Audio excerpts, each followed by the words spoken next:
Hi everyone, it's Sarah and welcome to gmailfiend. First of all, thank you for watching this video. Please do hit the subscribe button down below and check our channel for more videos like this. Okay, so for today's video, I'll be teaching you how to change the inbox layout or settings here in Gmail. As you can see, our inbox type is the usual or the default style. So I'll be showing you how to choose from the other types of inbox here in Gmail. So of course, the first thing that you'll ever need to do is log into your Gmail account, then click this settings button right here in the right part, then scroll down.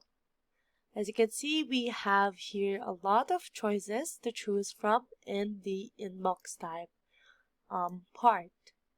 As you can see here, you can also customize it, but it also offers a lot of choices. Like for example, we have the important first, and read first, start first, the priority inbox, and the multiple inboxes.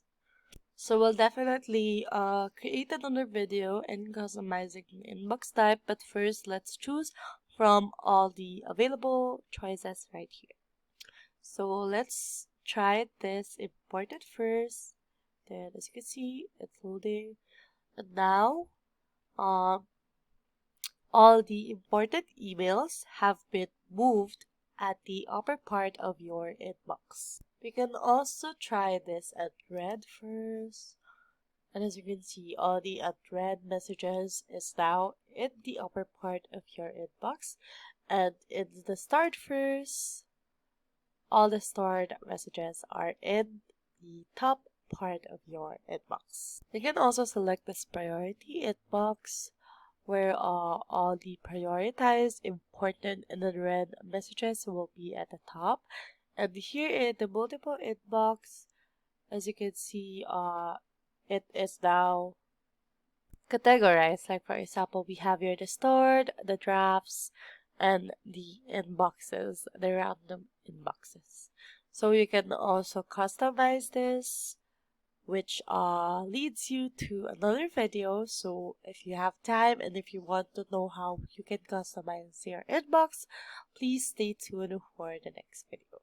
So we hope you like this video. We hope you've known how to change the inbox type here at the Gmail, where you can see a lot of offered inbox type. So we hope you learned something. Please do hit the like button if you like this video, comment down below your suggestions, and subscribe to our channel. See you on the next video.